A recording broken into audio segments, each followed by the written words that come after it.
নমস্কার বন্ধুরা, মায়ের রন্ধনশালা এবং ব্লগার চ্যানেলে আপনাদের সবাইকে স্বাগত। তো বন্ধুরা, আমি আজকে আবারও একটা রেসিপি নিয়ে এখানে চলে এলাম। তো আজকে আমি বানাবো ডিম খিচুড়ি। তো তার জন্য আমি এখানে মুগের ডাল নিয়ে নিয়েছি 250 গ্রাম পরিমাণ। তো আমি এখানে মুগের ডালটা একটু শুকনো খোলায় নাড়াচাড়া করে ভেজে নেওয়ার জন্য আমি উনুনের মধ্যে কড়াই বসিয়ে দিয়েছিলাম।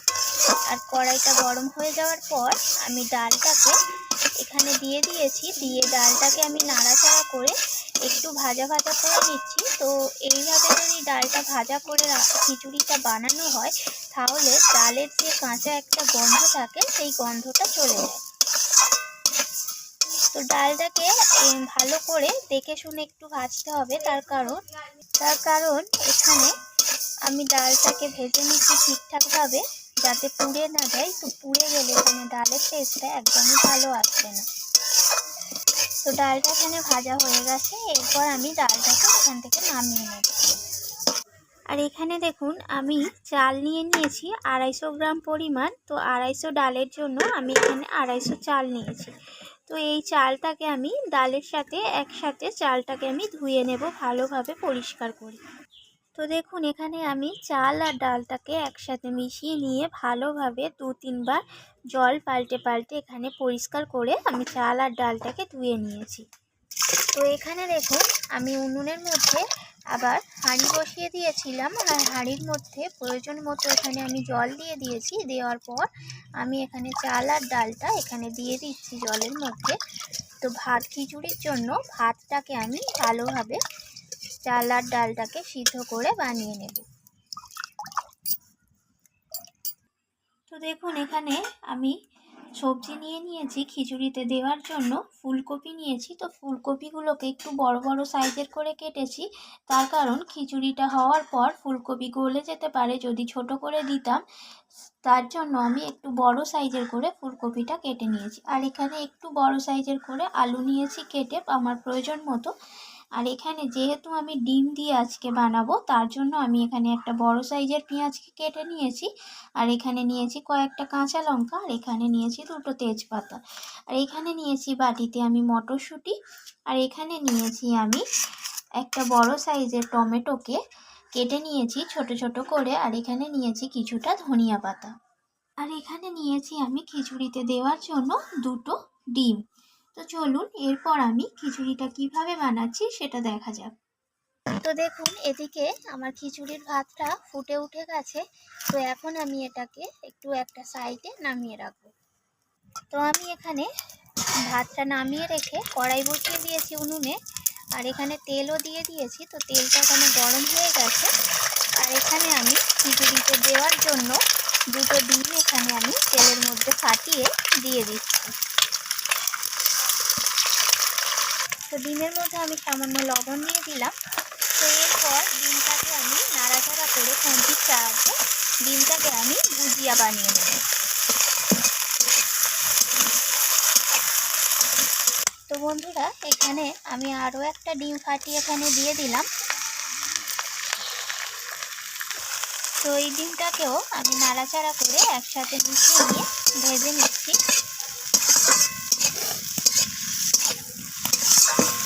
তো এখানে আমার ডিমের ভুজিয়াটা হয়ে গেছে। তো এরপর আমি এটাকে তুলে নিচ্ছি একটা পাত্রে।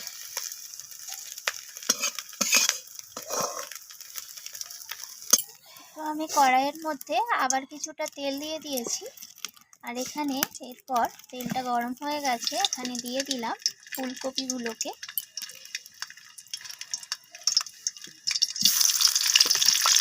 তো এখানে আমি সব কটা ফুলকপি দিয়ে দিয়েছি। আর ফুলকপিগুলোকে আমি একটু লালচে করে ভেজে নেব। তো এরপর আমি ফুলকপির মধ্যে হলুদ গুঁড়ো দিয়ে দিয়েছি। আর এখানে দিয়ে দেবো সামান্য পরিমাণ লবণ। তো লবণ আর হলুদটাকে দিয়ে মিশিয়ে নিয়ে ফুলকপিটাকে আমি ভেজে নেবো লাল লাল করে। তো এখানে ফুলকপিগুলো লাল লাল করে ভাজা হয়ে গেছে। ফুলকপিগুলোকে আমি এরপর তুলে নিচ্ছি কড়াই থেকে। তো এরপর আমি কড়াইয়ের মধ্যে আলুগুলো দিয়ে দিচ্ছি। আলুগুলোকেও কপির মতো ভেজে নেব লালচে করে।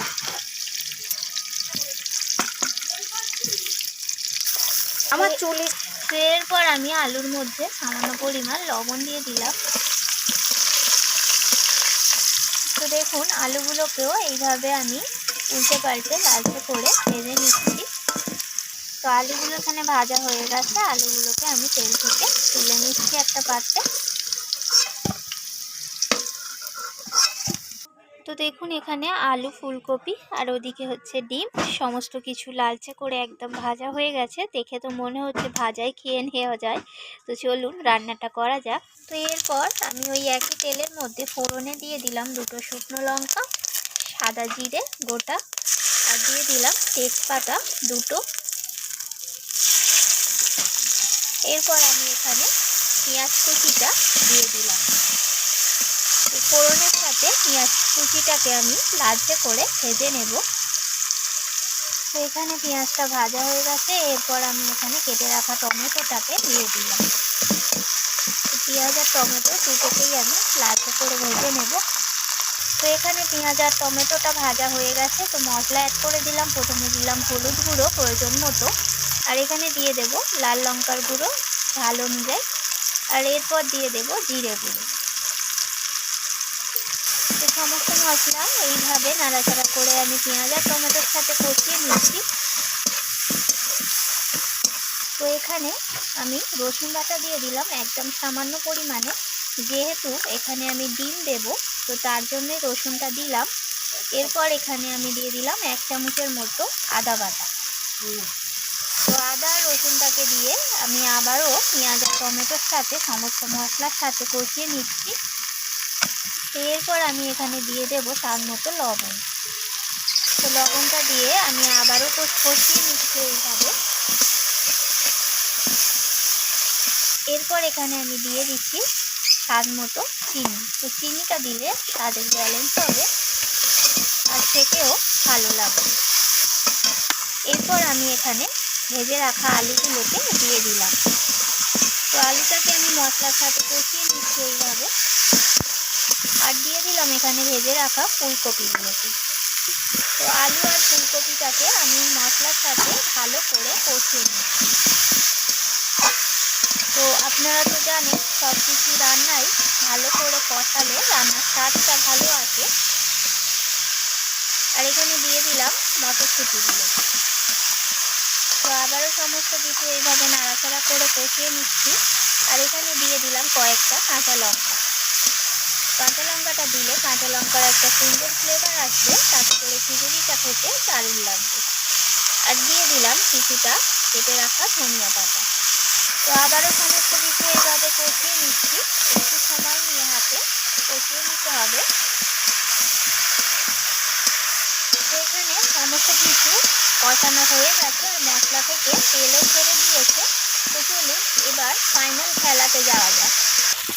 তো এখানে আমি উনুনের মধ্যে আবারও ভাতের হাঁড়িটা বসিয়ে দিলাম খিচুড়ির চালে।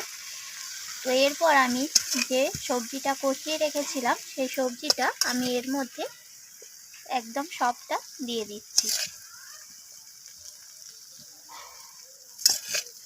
তো দেখুন এখানে আমি সমস্ত কিছু দিয়ে দিয়েছি, আর এখানে আমি ভাতের সাথে সমস্ত কিছু মিশিয়ে দিচ্ছি এইভাবে খুন্তির সাহায্যে। তো এখানে এরপর সমস্ত কিছু একদম সিদ্ধ হয়ে গেলে, চাল ডাল সবজিগুলো সব কিছু সিদ্ধ হয়ে গেলেই একদম খিচুড়ি রেডি হয়ে যাবে। তো মাঝে মধ্যেই খুন্তি দিয়ে একটু নাড়াচাড়া করে দিতে হবে, তার কারণ তলাতে বসে যেতে পারে। তো দেখুন এখানে খিচুড়িটা একদম ফুটে উঠছে, আর মাঝে মাঝেই খুন্তি দিয়ে একটু নাড়াচাড়া করে দিতে হবে। তো এখানে দেখুন খিচুড়িটা একদম রেডি হয়ে গেছে, সব কিছু সিদ্ধ হয়ে গেছে। তো এই পর্যায়ে আমি এখানে ভেজে রাখা ডিমের ভুজিয়াগুলো খিচুড়ির মধ্যে দিয়ে দিচ্ছি।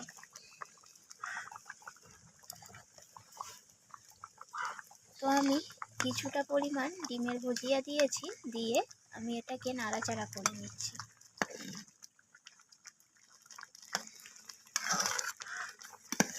তো আমি এখানে বাকি ভুজিয়াটাও দিয়ে দিলাম।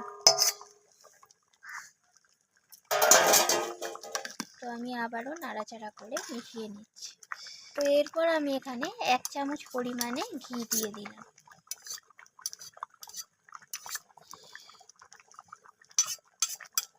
তো ঘিটা দেওয়ার পর আমি আবারও নাড়াচাড়া করে মিশিয়ে নিচ্ছি। তো এরপর আমি এখানে কিছুটা সানরাইসের শাহি গরম মশলা অ্যাড করে দিচ্ছি। তো এখানে একদম খিচুড়িটা রেডি হয়ে গেছে। এরপর আমি সার্ভিং প্লেটে সার্ভ করে তারপর শেয়ার করব।